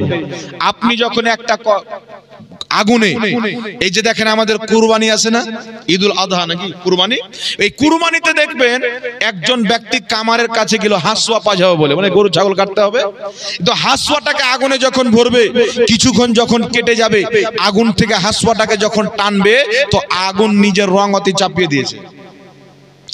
1 মিনিট 2 মিনিট পর আগুন নিজের কালার তার উপরে চাপিয়ে দিয়েছে। যখন কোন বান্দা দুনিয়াদারিকে ত্যাগ করে আল্লাহর মহব্বতে নিজেকে বিলিয়ে দেয়, আল্লাহ নিজের কুদরতি রং তার উপরে চাপিয়ে দেয়। সে যখনই জবান দিয়ে বলে আমার আল্লাহ সেটাই করে। বলেন সুবহানাল্লাহ। তাই গৌসে আজম আব্দুল কাদের জিলানী রাদিয়াল্লাহু তাআলা আনহু যখন মুর্দাকে জিন্দা হো যা বলতেন, মুর্দা জিন্দা হয়ে যেত। এটা আমার নবীর সহিহ হাদিস মোতাবেক। বলেন সুবহানাল্লাহ। যেটাই বলবে। তাই বিরাদর ইসলাম আল্লাহর হতে হবে, তবেই তো আল্লাহ আমাদের হবে, না কি বলেন? জি। তাই একজন মুসলমান হিসাবে আমি কিছু করি না করে আমাকে নামাজটা পড়তে হবে কি হবে না? জোরে বলেন। জি। এখন কিছু লোক বলছে যে ভাই কোনোদিন যায়নি তো মসজিদ, তো লজ্জা লাগছে। এরকম লোক আছে বলে লজ্জা লাগছে। আচ্ছা বলেন তো বাপজি, কবরে গিয়ে কি বলবেন যে লজ্জা লাগছিল তাই নামাজ পড়িনি? আরো ঠোকাই পড়বে। জি। মুখিয়া প্রধানের সামনে গিয়ে মাথা নত করো, ফর্ম ভরে দাও। জি। একটা আপনার মেম্বারের সামনে গিয়ে মাথা নত করেন, বাপ আমার ভাই আমার ফর্মটা ভরে দাও। এরকম কাজ আছে না, আছে না বাবজি? একটা কেস হয়েছে, আপনি গিয়ে কোর্টে উকিলের পা ধরছেন, বাঁচান আমাকে, বাঁচান আমার বেটাকে বাঁচান, না কি বলেন? তখন লজ্জা লাগে না? আর যে আপনাকে কুল কায়নাত দান করেছেন সে আল্লাহকে দুটো সাজদা করবেন তো লজ্জা লাগে? আপনার ঈমান চেক করেন আছে না নাই? ঈমানে জন্ডিস ধরেছে।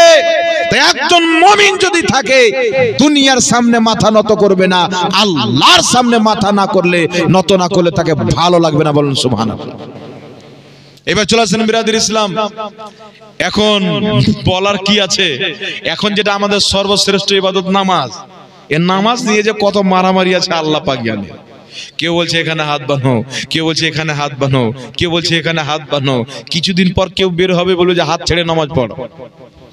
মৌলবীরা যখন বলছে এখানেও বান, এখানেও বান, এখানেও বান, একবারে পুরা ছেড়ে দে, কৌরির কথা শুনিস না, নিজের একটা বানিয়ে এলে নাকি আলাদা আলাদা বানিয়ে এলে। তো এইরকম ফিতনাতে আমরা জর্জরিত ভাবছি, বুঝতে পারছে? আর বিষয় হচ্ছে মৌলবী বলছে এটা নাই হারাম, কিন্তু ওকে দলিল দে তো মৌলবী মানবে না। এবার ওরও তো কিছু ভক্ত আছে, ওই ভক্ত তো ওরই কথা শুনবে আপনি যতই দলিল দেন। আর কিছু লোকের ব্রেনে তো এটা ভরে দেওয়া হয়েছে যে মৌলবী যত দলিল দিবে সব জাল দলিল। তো ওকে যখন আপনি সহি খাঁটি হাদিস দিবেন তো আর ব্রেনে ভরে দিয়েছে গোবর বলে জাল হাদিস। জি শুনেন বিরাদর ইসলাম, আলহামদুলিল্লাহ আমি নিজে বলছি আমি হচ্ছে হানাফি, আমি মাযহাব মানি। কেন জানেন? একটু লক্ষ্য করে শুনবেন বাবা, মাযহাব না মানাতে চরম ক্ষতি আছে। 4টি মাযহাব হয়েছে না, বড় বড় ইমাম। আজকে যেই মৌলবী বলছে যে মাযহাব মানা যাবে না, একজন ইমামের নাম বলছে আপনাকে ইমাম তিরমিজি, নামটা শুনেছেন? এই ইমাম তিরমিজির নামটা শুনেছেন? আমার দিকে লক্ষ্য করেন, যিনি তিরমিজি শরীফ লিখেছেন। আজকে আমরা বলছি মাযহাব মানা যাবে না, তিরমিজি শরীফের মতন বিশাল একটি হাদিসের কিতাব যিনি লিখেছেন উনি মাযহাব মাননেওয়ালা। ইবনে মাজাহ শরীফ যিনি লিখেছেন মাযহাব মাননেওয়ালা, মিশকাত শরীফ যিনি লিখেছেন মাযহাব মাননেওয়ালা, ইমাম ইবনে হাজার আসকালানী মাযহাব মাননেওয়ালা। আজকে যে মৌলবী বলছে যে মাযহাব মানা যাবে না, যেইগুলো মৌলবী মাযহাব মানতেন ওর পেশাবের এক ফোঁটা ছিটার সমতুল্য জ্ঞান নাই। ওর ধারের কাছে দাঁড়াতে পারবে না। তার কারণে আল্লাহ পাক বলেছেন তোমরা যেটা জানো না যারা জানে তাদের কাছে জানো। আমাদের যখন মাযহাব মানা না মানা নিয়ে দ্বন্দ্ব হবে, আমরা আজকে কোনো মৌলবীর ফতোয়া দেখবো না, আমরা যাব পূর্বসূরি ইমামদের কাছে, মুহাদ্দিসদের কাছে। তারা কোন ইসলামকে মানতেন? তো প্রত্যেক মুহাদ্দিস, প্রত্যেক ইমাম কোন না কোন মাযহাব মানতেন। জোরে বলুন সুবহানাল্লাহ। ইমাম জালালউদ্দিন সিউতি মাযহাব মান্যকারী, ইমাম ইবনে হাজার আসকালানী মাযহাব মান্যকারী, ইমাম মুল্লা আলী কারি মাযহাব মাননেওয়ালা, ইমাম আপনার বদরুদ্দিন আইনি মাযহাব মাননেওয়ালা। তো বড় বড় ইমাম, কেউ 4 লক্ষ হাদিসের হাফিজ, কেউ 5 লক্ষ হাদিসের হাফিজ, কেউ 7 লক্ষ হাদিসের হাফিজ। এত বড় বড় ইমাম যদি মাযহাব মানে, তো আমার আপনার মূল্যটা কি বাবা? বুঝতে পারছেন কথা আমার? ইনারা কি শরীয়ত বুঝতেন না? তাই যদি মাযহাব মানা ভুল হয়, তাহলে কোন মায়ের লাল জমিনে জন্ম নিয়েছে বলবে ইমাম তিরমিজি মাযহাব মেনে ভুল করেছেন? পারবে? ইমাম জালালউদ্দিন মাযহাব মেনে ভুল করেছেন, ইমাম ইবনে হাজার আসকালানী মাযহাব মেনে ভুল করেছেন। তো পূর্বের যেটা ইসলাম ছিল, হাজারো হাজার বছর পূর্বের, এটা ছিল যে মাযহাব একটা মানতে হবে। আর মাযহাব না মানলে ক্ষতি কি দেখেন, আজকে যদি 4টা মাযহাব না হতো, তাহলে যটা মৌলবি হতো তটা মাযহাব হতো। বুঝতে পারছেন আমার কথা? আজকে যদি 4টা মাযহাবের উপরে উম্মতের ইজমা না হয়ে যেত, তাহলে যটা মৌলবি হতো তটা মাযহাব হতো বাবা। কেন হতো জানেন? যে আল্লাহ পাকের নবীর হাদিস, যেমন আপনি উযু করবেন, তো আপনি যখন উযু করবেন, তো এক হাদিসে পাওয়া যায় নবী একবার করে হাত ধুলেন, একবার করে চেহারা ধুলেন। আর একটা হাদিসে পাওয়া যায় 2বার হাত ধুলেন, 2বার চেহারা ধুলেন। আর একটা হাদিসে পাওয়া যায় 3বার হাত ধুলেন, 3বার চেহারা ধুলেন, 3বার পা ধুলেন। তাহলে আপনি বলেন তো, তিন রকম হাদিস, 3 রকম আমল আমার নবীর পাওয়া গেল। এখন যদি মাযহাব না হতো তো কি হতো? একটা মৌলবি এই হাদিসটা পেত যে একবার ধুইতে হবে, এ 2বার 3বার ধোয়াকে বিদআত বলতো, একবার ধোয়াকে ফরজ বলতো। বুঝতে পারছেন কথা? আরেকজন মৌলবি বের হতো, সে খুঁজতে খুঁজতে 2বার ধোয়া পেত, এ 2বার ধোয়াকে জায়েজ বলতো, একবার আর 3বারকে বিদআত বলতো। আরেকটা মৌলবি খুঁজতে খুঁজতে 3বার ধোয়া বলতো, ও 3বার ধোয়াকে জায়েজ বলতো, আর 2বার ধোয়াকে বিদআত বলতো। বুঝতে পারছেন কথা আমার? তাহলে যটা যেই রকম হাদিস পেত, ও নিজের একটা আলাদা আলাদা মাযহাব তৈরি করে নিত। তার কারণে 4টা মাযহাব হয়েছে। কারণ আজকের কেউ যত বড় আলিম হয়ে যাক, সমস্ত কোরআন পাকের তাফসীর, সমস্ত আল্লাহর নবীর হাদিস পড়ার ক্ষমতা তার কিন্তু নাই। আল্লাহর নবীর হাদিসের কিতাব এমন এমন নাম আছে, যেইগুলো কিতাবে নবীর হাদিসকে লেখা হয়েছে, অনেক হাজারো মৌলবি আছে ওই কিতাবের নাম পর্যন্ত শুনেনি, ওই কিতাবের নাম পর্যন্ত শুনেনি। এখন মৌলবি বলছে এটা কোনো হাদিসে নাই, কিন্তু আর এক জায়গাতে দেখা যায় যে কোনো হাদিস মানে কি হাজার হাদিসে ভরা আছে। তাহলে ও মৌলবি কেন এরকম পাগল হলো? মাযহাব না মানার কারণে। কিন্তু মাযহাব যদি মানত, এটা বিশ্বাস রাখতো ইমামে আযম আবু হানিফা, ইমাম শাফি, ইমাম মালিক, ইমাম আহমদ বিন হাম্বল, যিনি 10 লক্ষ হাদিসের হাফিজ ছিলেন, তিনাদের মাযহাব যদি মানত, আর এটা বলতো যিনারা পেয়েছেন মাযহাব কায়েম করেছেন, বলেন সুবহানাল্লাহ। তাহলে ধোঁকাবাজি থেকে বাঁচতো, পথভ্রষ্ট হওয়া থেকে বাঁচতো। তাই বাপজি শুনেন, এখন নামাজ নিয়ে এলাকাতে ঝামেলা আছে। কিছু মৌলবি বেরিয়েছে, মানুষকে বলে যে নাভির নিচে হাত বানার কোনো হাদিস নাই। বলে কি বলে না? নামাজ নিয়ে ঝামেলা চলছে কি চলে না? কিন্তু শুনেন, নাভির নিচে হাত বানার 4টা সহিহ হাদিস আমি পেয়েছি। কটা? 4টা সহিহ হাদিস আছে। 12টা হাদিস আছে, 12টার মধ্যে দঈফ আছে, হাসান আছে, সহিহ হাদিস 4টা আছে। বুকের উপরে হাত বানার এক বাক্যে একটাও সহিহ হাদিস কিন্তু নাই। বুকের উপরে হাত বাঁধার কোন সহিহ হাদিস নাই। আবু দাউদ শরীফের যে হাদিসটা আছে সেটা হচ্ছে মুরসাল জয়ীফ হাদিস। বুখারীতে যে হাদিস আছে বাহুতে বাহু রাখতে হবে, কিন্তু রাখবেন কোথায় এটা উল্লেখ নাই। এখানে যদি হাত দেন তো আপনি ছাড়েন তো কোথায় আসছে? নাভির কাছে চলে আসছে। আপনি টানবেন তো বুকে আসছে। মানে তো টানার কথা না, বাহুতে বাহু রাখলেন এটা আছে, কিন্তু বাঁধলেন কোথায় এটা উল্লেখ নাই। নাসাই শরীফের মধ্যে হাদিস আছে নবী পাক কবজিতে কবজি রাখলেন, কিন্তু বাঁধলেন কোথায় এটা উল্লেখ নাই। আবু দাউদ শরীফে হাদিস আছে, তাউস বলছেন নবী পাক ডান হাত বাম হাতে রেখে বুকের উপর হাত বাঁধলেন, কিন্তু এটা মুরসাল হাদিস। আর মুরসাল হাদিস হলো জয়ীফ হাদিসের কিসিম, জয়ীফ হাদিসের অন্তর্ভুক্ত। তাই বুকের উপরে হাত বানার কোনো হাদিস নাই, কিন্তু নাভির নিচে হাত বানার আপনার মুসান্নাফে ইবনে আবি শাইবার মধ্যে 2টি সহিহ হাদিস আছে। আপনার আত-তামহিদ কিতাবের মধ্যে 1টি সহিহ হাদিস আছে। একটু জোরে বলেন না সুবহানাল্লাহ। হাদিস কি? হযরত আলকামা ইবনে ওয়াইল ইবনে হুজার নিজের পিতা থেকে বর্ণনা করছেন। কি বর্ণনা করছেন? বলেন ইয়াদাউ ইয়ামিনাহু আলা শুমালিহি ফি সলাতি তাহতা সুররা। আল্লাহর নবী ডান হাত বাম হাতে রেখে নাভির নিচে বেঁধেছেন। জোরে বলতে হবে সুবহানাল্লাহ। তাহলে এটা নিয়ে মারামারি করা দরকার ছিল মৌলবীদের? মারামারি কে করলো বাবজি? আমি যদি বলি যে নাভির নিচে হাত বাঁধতে হবে, আর এটা সহিহ হাদিস আছে, বুকের উপরে হাত বাঁধার কোনো সহিহ হাদিস নাই, তাহলে আমি যদি বলি নাভির নিচে হাত বাঁধতে হবে, যেটা আমার ঝগড়া করা হলো না। কেউ যদি বলে হাত বুকে বাঁধতে হবে, তার ঝগড়া করা হলো।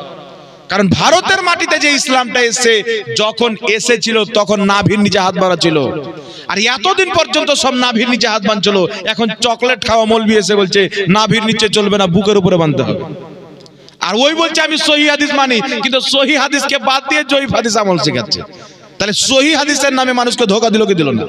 এবার আমিন বলার শুনেন, বলছে মানুষকে বলে কি যে আমিন বলার কোনো হাদিস নাই, সহিহ হাদিস বলে কি বলে না? আর কিছু লোক মনে করে মসজিদে গিয়ে, একটা মসজিদ আছে যেখানে সবাই আস্তে আমিন বলে, কিন্তু দুই একটা লোক কি করলো, গিয়ে একবার জোরে আমিন বলে মানুষকে কাঁপিয়ে দিচ্ছে। ঝামেলা একটা সৃষ্টি, বিশৃঙ্খলা তৈরি করলো কি করলো না? কিন্তু আপনি বলেন তো, এই লোকটা যদি সেখানে গিয়ে আমিনটা আস্তে বলতো, আর নামাজ হতো কি হতো না? জি, নামাজ হতো কি হতো না? কেউ যদি বলে জোরে আমিন না বললে নামাজ হবে না, সেই ব্যক্তি হারাম কাজ করলো জোরে আমিন বলে, ফরজ বানিয়ে হারাম কাজ করলো। কেউ যদি বলে জোরে আমিন না বললে নামাজ হবে না, ওই ব্যক্তি হারাম কাজ করলো, বিদাতে আমল করলো। যেই কাজটিকে আল্লাহ রাসূল হারাম বলেননি, ফরজ বলেননি, ওয়াজিব বলেননি, জরুরি বলেননি, সেই কাজটিকে আপনি নিজে জরুরি করলেন, এটা কি বলা হয়? বিদআত। বুঝতে পারছেন কথা আমার? তো এই যে লোক বেরিয়েছে, গিয়া করে লাগলো জোরে আমিন, এটা হাঙ্গামা হলো কি হলো না? কিন্তু জোরে আমিন বলে হাঙ্গামাটা কে লাগালো বলেন? এই তো হচ্ছে শয়তান। তুই মসজিদ যেখানে জোরে আমিন বলছিস, তোকে কেউ বাধা দিতে যাচ্ছে বলেন তো? জোরে বলেন। ইসলামের অবস্থা আজকে ভালো নয়, আজকে মুসলমানদের অবস্থা ভালো না। একটা বাবরি মসজিদ গেছে, আর কটা মসজিদ আছে দেখেন। তো আমরাই তো লড়ালড়ি করবো, তো মসজিদ আমাদের থাকবে? জোরে বলেন থাকবে? তাই শুনেন, একটি কথা মনে রাখবেন, আস্তে আমিন বলার হাদিস কটা লাগবে? সহিহ হাদিস বলেন কটা লাগবে বলেন? হাকিম আল মুস্তাদরাক আলা সাহিহাইনের মধ্যে ইমাম হাকিম নিশাপুরী রাহমাতুল্লাহ আলাইহি হাদিসটি উল্লেখ করে বলছেন, হাযা হাদিসু সাহিহুন, হাদিসটি হচ্ছে সহিহ হাদিস। হাদিসটি কি? হযরতে আলকামা ইবনে ওয়াইল ইবনে হুজার নিজের পিতা থেকে বর্ণনা করেন। কি বর্ণনা করছেন? তিনি বলছেন, কারা রাসূলুল্লাহ সাল্লাল্লাহু আলাইহি ওয়াসাল্লাম, নবী পাক সাল্লাল্লাহু আলাইহি ওয়াসাল্লাম পাঠ করলেন, গায়রিল মাগদুবি আলাইহিম ওয়ালাদ দাল্লিন ফাকালা আমিন। নবী পাক ওয়ালাদ দাল্লিন পাঠ করলেন, তারপরে আমিন বললেন। ইমাম হাকিম রাহমাতুল্লাহ আলাইহি উল্লেখ করছেন, সাহাবী হযরতে আলকামা নিজের পিতা থেকে বর্ণনা করেন, সাহাবী থেকে কি বর্ণনা করছেন? তিনি বলছেন যে কারা গায়রিল মাগদুবি আলাইহিম ওয়ালাদ দাল্লিন ফাকালা আমিন খাফাদা বিহা সাউতাহু। নবী আমিন বললেন, কিন্তু আস্তে বললেন। বলেন সুবহানাল্লাহ। কেউ শুনতে পেল না। তাহলে আমার নবী থেকে সহিহ হাদিস আছে যে নবী আমার আস্তে আমিন বলেছেন, তাহলে আস্তে আমিন বললে নামাজ হবে কি হবে না? তো আপনি যদি বলেন যে হবে না, তাহলে বলেন আমার নবীর নামাজ হয়েছে না হয়নি? ফাতোয়া আপনি দেন। মুসনাদে আহমদের মধ্যে সহিহ হাদিস কমবেশ 9 থেকে 10 লক্ষ হাদিসের হাফিজ ইমাম আহমদ রাহমাতুল্লাহ আলাইহি হাদিসটি উল্লেখ করে ওই কিতাবের হাসিয়ার মধ্যে বলেছেন, হাযা হাদিসু সহিহুন, এই হাদিসটি সহিহ। কি হাদিস? তিনি বলছেন নবী পাক আমিন বলতেন, খাফাদা বিহা সাউতাহু, নিজের আওয়াজকে আস্তে রাখতেন। বলেন সুবহানাল্লাহ। তাহলে কেউ যদি বলে যে আস্তে আমিন বলার কোনো সহিহ হাদিস নাই, সে হচ্ছে মিথ্যা ব্যক্তি, কাযযাব ব্যক্তি, সত্য কথা বললো না। কিন্তু আমি বলছি শুনেন, আস্তে আমিন বলারও সহিহ হাদিস আছে, জোরে আমিন বলারও সহিহ হাদিস পাওয়া যায়। কিন্তু শুনেন, জোরে আমিন বলার ব্যাখ্যা করেছেন উলামায়ে কেরাম। ইমাম বদরুদ্দিন আইনি বুখারী শরীফের শারা উমদাতুল কারীর মধ্যে লিখছেন, আল্লাহর নবী জোরে আমিন এই জন্য বলেছিলেন যেন সাহাবায়ে কেরাম জেনে নেয় যে দল্লিনের পরে আমিন বলতে হয়। সাহাবায়ে কেরাম যেন শিক্ষাটা পেয়ে যায়। যখন সাহাবায়ে কেরাম আমিন বলতে লাগলেন, আমার নবী আমিন শব্দটাকে আস্তে করে দিলেন, আর চিরকাল জোরে করেনি, সারা জীবন আস্তে আমিন বলেছেন। বলেন সুবহানাল্লাহ। তো যেটা শিক্ষা দেওয়ার জন্য করা হয় সেটার উপরে আমল হবে না, যেটা নবী পাক নিজে চিরকাল আমল করেছেন সেটার উপরে আমল করার নাম হচ্ছে সুন্নাত। জোরে বলেন সুবহানাল্লাহ। এবার চলে আসেন বিরাদর ইসলাম, সাহাবায়ে কেরাম থেকে একাধিক সাহাবা থেকে বর্ণিত, তিনারা বলছেন কয়েকটি জিনিস বলতে হয় নামাজের মধ্যে আস্তে। কয়েকটি জিনিস, কটা জিনিস? তিনারা বলছেন রব্বানা লাকাল হামদ বলতে হবে আস্তে, রব্বানা লাকাল হামদ বলতে হবে আস্তে, তাসবিহগুলি পাঠ করতে হবে আস্তে, এবং ইমাম সাহেব আল্লাহ দল্লিন বলবেন তখন আমিনটাও বলতে হবে আস্তে। এটা সহিহ হাদিস দ্বারা প্রমাণিত, বলেন সুবহানাল্লাহ। এবার শুনেন বিরাদর ইসলাম, আরেকটি মাসলা আপনাদের সম্মুখে ক্লিয়ার করে দিয়ে গেল, যা হলো এইবার এখন বর্তমানে দেখতে পাওয়া যায় আমরা যখন নামাজ পড়ি, নামাজ পড়ার পরে আমরা হাত তুলে দোয়া করি না? জোরে বলেন, দোয়া করি না? এই দোয়া করার জন্য আমাদেরকে অনেককে বলে বিদাতি। কেন ভাই? তুমি খুঁজে পাওনি তো আমাদের কাছে দলিল দাও না, আর দলিল দেওয়ার পরেও যদি তুমি খুঁজে না পাও তো তোমাকে কিন্তু দাজ্জাল কানা বলা হয় না, কি বলেন? জি, আপনি করবেন না করিয়েন না, কিন্তু একটা আমল যেটা নবী থেকে সাহাবা থেকে প্রমাণিত, আপনি জাতিকে বলবেন বিদাত, নাজায়েজ, হারাম করলে জাহান্নামে যাবে, তাহলে সাহাবায়ে কেরাম গেছেন কোথায়? তাই শুনেন, ফরজ নামাজের পরে সম্মিলিত মোনাজাত হাত তুলে একটি হাদিস শুনেন, আমি শুনিয়ে দিচ্ছি। হাদিসটি হচ্ছে আল বেদায়া ওয়ান নিহায়ার মধ্যে আহলে হাদিস জামাতের সবচাইতে বড় ইমাম ইবনে তাইমিয়ার ছাত্র ইবনে কাসির নিজের কিতাব আল বেদায়ের মধ্যে সনদ সহ হাদিসটি নিয়ে এসেছেন। হাদিসটি কি? হযরতে সাইয়্যিদিনা আলা হাজরামি রাদিয়াল্লাহু তাআলা আনহু, বিখ্যাত সাহাবী, আল্লাহর নবী তিনাকে একদল সাহাবীর লিডার বানালেন। কোথাও থেকে তিনারা আসছিলেন একটি মরুভূমি এলাকাতে রাত্রি হয়ে গেল, তিনারা সেখানে আরাম করতে লাগলেন, ঘুমিয়ে পড়লেন। ফজরের নামাজ পড়তে উঠে দেখতে পান যেই সাওয়ারিগুলিতে তিনারা সাফার করে গিয়েছিলেন, চেপে গিয়েছিলেন, ওই সাওয়ারিগুলো নাই, সব হারিয়ে গেছে। রাত্রে রেখে ঘুমালেন, ফজরের নামাজ পড়তে উঠছেন, দেখছেন তো নাই। তখন কি করবেন? ফজরের নামাজ উঠে দেখছেন তো নাই। তিনারা ফজরের নামাজ আদায় করলেন জামাত সহ। হযরতে আলা হাজরামি রাদিয়াল্লাহু তাআলা আনহু সালাম ফিরালেন, আসসালামু আলাইকুম ওয়া রাহমাতুল্লাহ, আসসালামু আলাইকুম ওয়া রাহমাতুল্লাহ। তারপরে নিজের দুইখানা হাত আল্লাহ দরবারে তুললেন, সুবহানাল্লাহ বলেন। নিজের দুইখানা হাত আল্লাহর দরবারে তুললেন। দুইখানা হাত তোলার পরে উনাকে দেখছেন হাত তুলেছেন, উনি ইমাম ছিলেন, যত সাহাবা মুক্তাদি ছিলেন সমস্ত সাহাবা হাত তুলে নিলেন। হযরতে আলা হাজরামি দোয়া করছেন, বাকি সমস্ত সাহাবা হাত তুলে আমিন করছেন। এত লম্বা দোয়া করলেন, সূর্য বেরিয়ে আসলো। আল্লাহ পাক তাদের দোয়া কবুল করে তাদের হারানো উটগুলি, সাওয়ারিগুলিকে দোবারা ফিরিয়ে দিল। জোরে বলেন সুবহানাল্লাহ। তাহলে আপনারা বলেন তো, সাহাবা ফরজ নামাজের পরে যে কাজটা করেছেন, সাহাবার করা কর্মকে বিদআত বলে ঈমান থাকবে? জোরে বলেন। হারাম বললে ঈমান থাকবে? আপনি দিন কার কাছ থেকে নেবেন? আমার আপনার নবী বলেছেন, আলাইকুম বিসুন্নতি ওয়া সুন্নতি খুলফায়ে রাশিদিন মাহদিন। আমার নবী বলেছেন, আলাইকুম বিসুন্নতি সুন্নতি খুলফায়ে রাশিদিন মাহদিন। আমার নবী বলেছেন, মা'আনা আলাইহি ওয়া আসহাবি। আল্লাহর নবী স্পষ্ট বলে দিয়েছেন, আমার তরিকা, আমার সাহাবাদের তরিকা তোমাদের জন্য অপরিহার্য। আমার তরিকাতে চলবে, আমার সাহাবার তরিকাতে চলবে, তবেই তোমরা হবে জান্নাতি। এখন আমরা সাহাবা দেখতে পাই সম্মিলিতভাবে দোয়া করেছেন, তাহলে যেই কাজটা সাহাবা করেছেন ওই কাজটা আমল করলে নবী বলছেন জান্নাতি, আপনি বলছেন জাহান্নামী। তো আপনার জাহান্নামের দরকার নাই, নবীর জান্নাতের দরকার আছে। সুবহানাল্লাহ বলবেন না? নবীর জান্নাতের দরকার আছে। আরেকটি হাদিস আপনাদের সম্মুখে শোনাচ্ছি, সুনানুল কুবরা লিল বাইহাকি, সহিহ সনদে হাদিস বর্ণিত। একাধিক ইমাম হাদিসটিকে সহিহ বলেছেন। আল্লাহর নবী সাল্লাল্লাহু আলাইহি ওয়াসাল্লাম যখনই ফরজ নামাজ কমপ্লিট করতেন, মুক্তাদির দিকে মুখ করতেন, মুক্তাদির দিকে চেহারা করে আল্লাহ পাকের হাবিব রাফা দেহে নিজের দুইখানা হাতকে উত্তোলন করতেন, আর উত্তোলন করে মহান রব্বুল আলামিনের দরবারে আমার আপনার নবী প্রত্যেক ফরজ নামাজের পরে দোয়া করতেন। জোরে বলেন সুবহানাল্লাহ। তাই হাত তুলে দোয়া করা ফরজ নামাজের পর নবী পাক সাল্লাল্লাহু আলাইহি ওয়াসাল্লামের একাধিক হাদিস দ্বারা প্রমাণিত। একটা না দুটা না, অনেক অনেক হাদিস দ্বারা প্রমাণিত। তাই শুনেন, ফরজ নামাজের পরে যারা দোয়া করে তারা কোরআনেরও কথা মানে, হাদিসেরও কথা মানে। আল্লাহ পাক পবিত্র কোরআন পাকে বলছেন, ফাইদা ফারাগতা ফানসাব। আল্লাহ বলছেন, যখন তুমি নামাজ থেকে ফারিগ হবে দোয়াতে পরিশ্রম করো। কোন নামাজ থেকে ফারিগ হবে? জগৎ বিখ্যাত তাফসিরের কিতাব তাফসিরে ইবনে আব্বাস, সাহাবীর করা তাফসির, এই কিতাবের মধ্যে ফাইদা ফারাগতা ফানসাব এই আয়াতের তাফসির করতে গিয়ে সাইয়্যিদনা আব্দুল্লাহ ইবনে আব্বাস বলতেছেন যে, শুনো জগৎবাসী, ফাইদা ফারাগতা ফানসাব অর্থাৎ আল্লাহ বলেছেন যখনই ফরজ নামাজ কমপ্লিট করবে সঙ্গে সঙ্গে আল্লাহর দরবারে দুয়াতে পরিশ্রম করো, জোরে বলেন সুবহানাল্লাহ। দুয়াতে রত হয়ে যাও। তো ফরজ নামাজের পরে দোয়া তো আল্লাহ নিজেই করতে বলেছেন, তাকিদ করেছেন, কুরআন পাকে হুকুম করেছেন। তাহলে ফরজ নামাজের পরে দোয়া করলে সমস্যা আছে? হাত তুলে নবী পাক দোয়া করেছেন, সাহাবা সম্মিলিত দোয়া করেছেন। তো ফরজ নামাজের পরে দোয়া করাও প্রমাণিত, হাত তুলে দোয়া করাও প্রমাণিত, সম্মিলিত দোয়াও প্রমাণিত, জোরে বলেন সুবহানাল্লাহ। এখন আপনাদেরকে বলি আরেকটি মশলা ক্লিয়ার করে দিই। মশলাটি হচ্ছে যে আমাদের যুগ যুগ থেকে মানুষ একটা মানুষকে যখন মাটি দিতে যেত, তো মানুষটিকে মাটি দেওয়ার পর দাফন করার পর মানুষ দাঁড়িয়ে থাকতো অপেক্ষায়। কেন? সবারই যখন মাটি দেওয়া হয়ে যাবে তো আমরা সবাই তার জন্য দোয়া করব। থাকতো কি থাকতো না বাবা? এখন কিছু লোক কেটে পড়ে, কি বলে না? জোরে বলেন।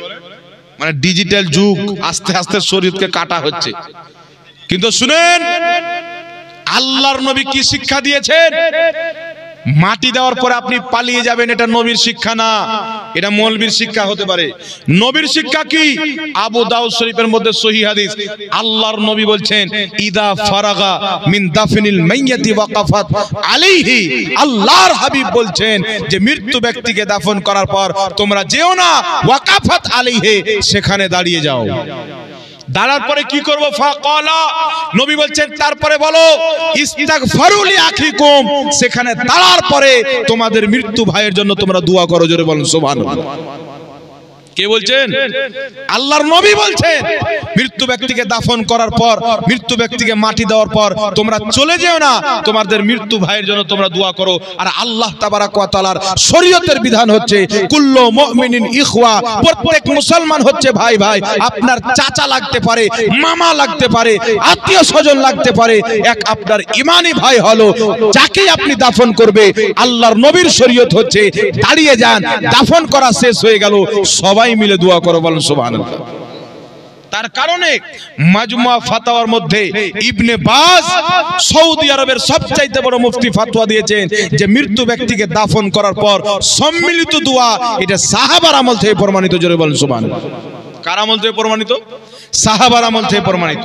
এইবার চলে আসেন বিরাদর ইসলাম। তার কারণে যদি আল্লাহর নবীর শরীয়তকে মানেন, নবী পাক সাল্লাল্লাহু আলাইহি সাল্লামের ইসলামকে মানেন, তো আপনার চলে যাওয়া চলবে না, আপনাকে দাঁড়িয়ে যেতে হবে, মৃত্যু ব্যক্তির জন্য আপনাকে দোয়া করে যেতে হবে, বলেন সুবহানাল্লাহ। তাহলে দোয়া করতে হবে কি হবে না বাবা? নবী পাকের কথা মানতে হবে কি হবে না? জোরে বলেন। আরে আল্লাহর নবী যেই দিকে, আমরাকে যেতে হবে সেই দিকে, মোল্লা যেদিকে সেই দিকে না। জি, এখন কিছু মৌলবি বেরিয়েছে যেটা হাদিস দ্বারা প্রমাণিত, সেটাও হারাম। এমন কি যে তারই ইমাম লিখে রেখেছে সেটাকেও সে হারাম বলছে। এখন আরেকটা মাসলা ক্লিয়ার করে দিই, জানাজার নামাজের পরে দোয়া করা যাবে কিনা একটু লক্ষ্য করে ভালো করে শুনবেন। কিছু মাসলা মাসাইল শুনেন, আমার পরে যিনি বক্তা আসবে আপনাদেরকে জীবনী শোনাবেন। জানাজার পরে দোয়া করা যাবে কিনা শুনেন। আল্লাহ পাকের নবী বলছেন, মিশকাত শরীফের হাদিস, আল্লাহ পাকের হাবিব বলছেন ইদা সাল্লাইতুম আলাল মাইয়াতি ফাখলিসু লাহু দুআ।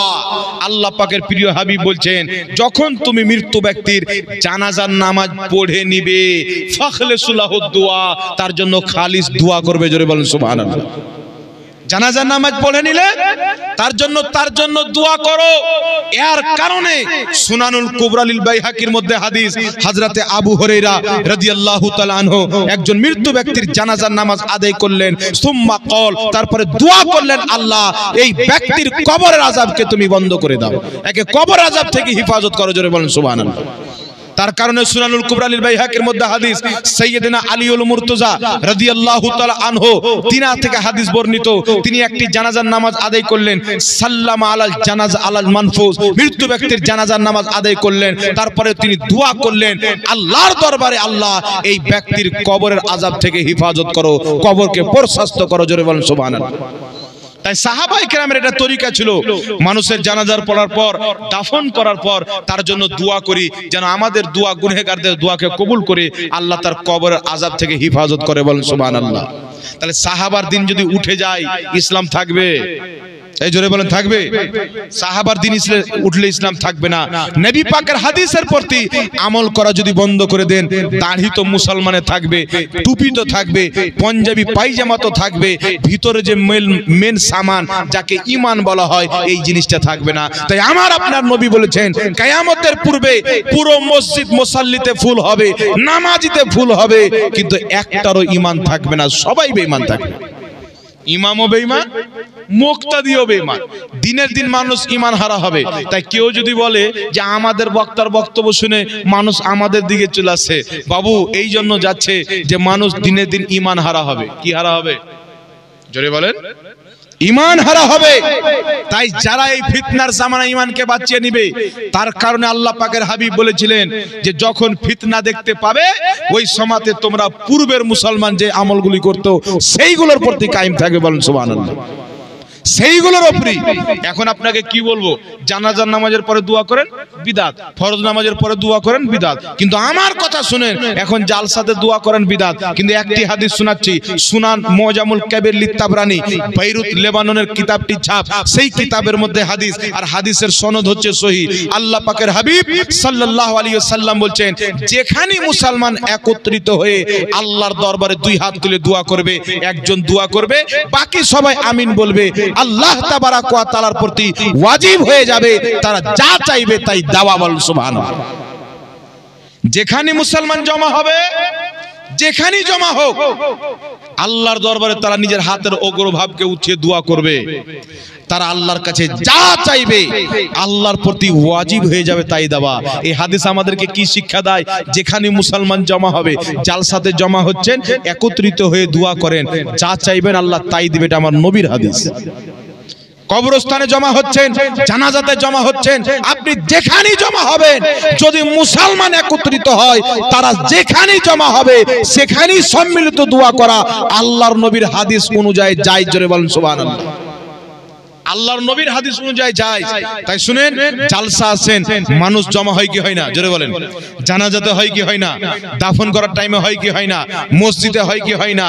তার কারণে ফরজ নামাজের পর, জানাজার নামাজের পর, দাফন করার পর জালসার মধ্যে পড়ে সম্মিলিতভাবে দোয়া যেখানে মুসলমান একত্রিত হয়ে করবে সেখানে নবীর হাদিস অনুযায়ী বৈধ হবে এবং জায়েজ হবে। জোরে বলেন সুবহানাল্লাহ। কোন মৌলবি যদি বলে যে জালসার পরে সম্মিলিত দোয়া নাই, ও মৌলবির জ্ঞান নাই, কান কাটা মৌলবি। কি কাটা মৌলবি? কান কাটা মৌলবি। মৌলবির জ্ঞান নাই, ঈমান আছে কিনা আল্লাহ জানে, জ্ঞান নাই এটা আমি বলতে পারি। কারণ আল্লাহর নবী বলে দিয়েছেন যেখানে মুসলমান জমা হবে, আপনার মুসলমান যেখানে জমা হোক সেখানে সম্মিলিত হাত তুলে দোয়া করবে, এটা জায়েজ আছে। জোরে বলেন সুবহানাল্লাহ। একে কিয়ামত পর্যন্ত কেউ অবৈধ প্রমাণ করতে হবে। এবার চলে আসেন বিরাদর ইসলাম, আর একটা মাসলা আপনাদের সম্মুখে ক্লিয়ার করি। দুঃখজনক কথা হচ্ছে, শুনেন, একটা মাসলা আমি বলা জরুরি মনে করি, কারণ একটা কলকাতার ভেড়া বেরিয়েছে, এই যে মুসলমানের খাবার নিয়ে আমার সাথে দ্বন্দ্ব চলেছে। কিসের খাবার নিয়ে? মুসলমানের। শুনেন, একটা বর্ধমানের পোল্ট্রি মুরগি আছে, ও হলো দেওবন্দি মতের, আর যে কলকাতার ভেড়া আছে ও হচ্ছে আহলে হাদিস মতের। কিন্তু আমি আহলে হাদিসদের কিতাবকে গবেষণা করলাম, আহলে হাদিস ভাইদের কিতাবগুলিকে আমি পড়লাম, তো আহলে হাদিস ভাইদের সবচাইতে বড় ইমাম যার নাম হচ্ছে ইবনে তাইমিয়া, খুঁজতে খুঁজতে খুঁজতে ইবনে তাইমিয়া সাহেবের লেখা কিতাব মাজমুয়া ফাতাওয়া, যেই কিতাব না পড়লে আহলে হাদিস ভাইদের মধ্যে মুফতি হতে পারে না, সেই কিতাবের মধ্যে আহলে হাদিস জামাতের ইমাম ইবনে তাইমিয়া লিখছে মুসলমানি কেন্দ্র করে দাওয়াত দেওয়া জায়েজ আছে। বলেন সুবহানাল্লাহ। কি আছে? জায়েজ আছে। এই জামাতের ইমাম বলছে যায়, আর কলকাতার ভেড়া বকরি চড়ানোওয়ালা রাজমিস্ত্রি বলছে না জায়েজ, হারাম। আর হারাম বলছে তো দলিল কি জানেন? দলিল হচ্ছে যে আব্বা জানে। আমাদের গ্রামে একটা মেয়ে ছিল, তো মেয়েটা কানে কম শুনতে পেত, মেয়েটার বিবাহ হবে, মৌলভী সাহেব গিয়েছেন, আমরাও বসে আছি সাইডে, তো মৌলভী সাহেব বলছেন যে অমুকের বেটা অমুক, অমুক গ্রামে বাড়ি, অমুক পোস্ট থানা, এত টাকা দেন মোহরে, এত টাকা নগদ, এত টাকা বাকি দিয়ে তোমার বিবাহ পড়াতে চাই, তুমি কি অনুমতি দিচ্ছ? তো ওই মেয়েটা বলছে মা জানে। জি, এই যে গাধা মৌলভী বলেছে মুসলমানের খাওয়া দাওয়া করা হারাম, এর দলিল হলো মা জানে। জি, আমি রিসার্চ করলাম, তাদের কিতাব মাজমুয়া ফাতাওয়ার মধ্যে লেখা আছে খাতনা উপলক্ষে দাওয়াত দিয়ে খাওয়া দাওয়া করানো যায়। জোরে বলেন সুবহানাল্লাহ। এখন এই গাদভুজ সহি হবে না তাদের ইমাম সহি হবে? দুইজনের মধ্যে একজন ভুল তো অবশ্যই, নাকি বলেন? জোরে বলেন। দুইজনের মধ্যে একজন তো ভুল অবশ্যই। তো তোমাদের মধ্যে তোমাদের বাপ বলছে যায়, আর গাঁজাখোর তুমি বলছো নাজেজ, মানবো কাটটা? বলেন।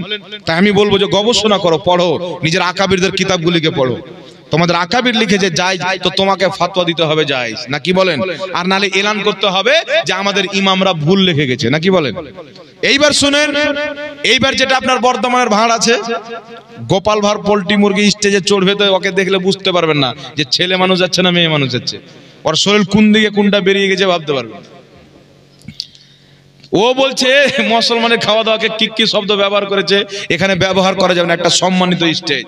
কিন্তু আমি গবেষণা করলাম যে দেওবন্দীদের মতে খাতনার দাওয়াত কি, তার কারণে আমি একটি কিতাব কিনলাম ৫,৫০০ টাকাতে, দারুল উলুম দেওবন্দ ওদের সবচাইতে বড় মাদ্রাসা থেকে আনালাম।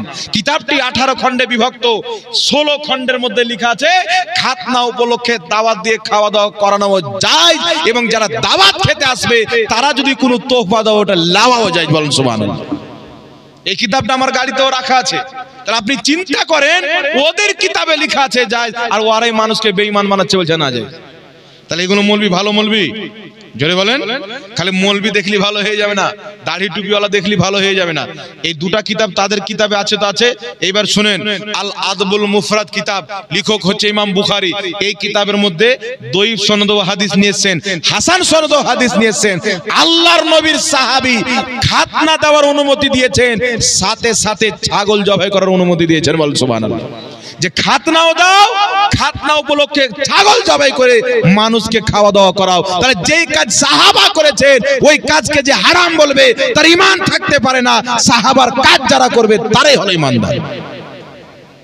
এটা হাদিস দ্বারা প্রমাণিত। এইবার শুনেন, আর আপনাদেরকে আরো দলিল দিচ্ছি, একটু আমার দিকে লক্ষ্য করুন বাবা, ধ্যান দিয়ে শুনেন। কিতাবের নাম বলছি, ধ্যান দিয়ে শুনেন। ইমাম নববী রাহমাতুল্লাহ আলাইহি, যেই ইমাম নববী রাহমাতুল্লাহ আলাইহিকে সবাই মানে, যেই ইমাম নববী রাহমাতুল্লাহ আলাইহিকে সবাই মানে, তার কারণে আমি বলি ভাই, না দেওবন্দি করতে হবে, না আহলে হাদিস না ওয়াহাবি করতে হবে, না সুন্নি করতে হবে। একটাই কথা, আকাবিররা যে ইসলাম দিয়েছেন ওই ইসলামের প্রতি আমরা সবাই ঐক্যমত হয়ে যাই, চলে এসো। ইমাম নববী রাহমাতুল্লাহ আলাইহি, যাকে সবাই মানে বিশাল বড় মুহাদ্দিস, তিনি নিজের কিতাব শারহে মুসলিমের মধ্যে লিখতেছেন যে খাতনা উপলক্ষে দাওয়াত দেওয়া জায়েজ আছে। বলেন সুবহানাল্লাহ। বিখ্যাত মুহাদ্দিস ইমাম ইবনে কুদামা রাহমাতুল্লাহ আলাইহি, যিনাকে আমাদের চাইতে সৌদি আরবের মুফতিরা বেশি মানেন, কারণ সৌদি আরবের রাষ্ট্রীয় মাযহাবের নাম হচ্ছে হাম্বলি মাযহাব, আর হাম্বলি মাযহাবের জগৎ বিখ্যাত কিতাব হচ্ছে কিতাবুল মুগনি। এই কিতাব থেকে সৌদি আরবের মুফতিরা ফতোয়া দেয়। এই কিতাবের ৫তম খণ্ডের মধ্যে লেখা আছে যে খাতনা উপলক্ষে দাওয়াত দেওয়া শুধু জায়েজ নয়, বরং মুস্তাহাব কাজ, নেকির কাজ। জোরে বলেন সুবহানাল্লাহ। কটা কিতাব হলো বাবজি? ইবনে তাইমিয়া সাহেবের মাজমুয়া ফাতাওয়ার মধ্যে লেখা আছে খাতনা উপলক্ষে দাওয়াত দেওয়া জায়েজ। ফাতাওয়া দারুল উলুম দেওবন্দ ১৬তম খণ্ডের মধ্যে লেখা আছে খাতনা উপলক্ষে দাওয়াত দেওয়া জায়েজ। আল আদবুল মুফরাদের মধ্যে হাদিস, খাতনা উপলক্ষে খাওয়া দাওয়া করানো জায়েজ। জোরে বলেন জায়েজ। আর শারহে মুসলিমের মধ্যে ইমাম নববী বলছেন জায়েজ। আপনার ইমাম ইবনে কুদামা আল মুগনি কিতাবের মধ্যে লিখছেন জায়েজ। জোরে বলেন না সুবহানাল্লাহ। এবার আরেকটি কিতাবের হাওয়ালা দিচ্ছি, শুনেন।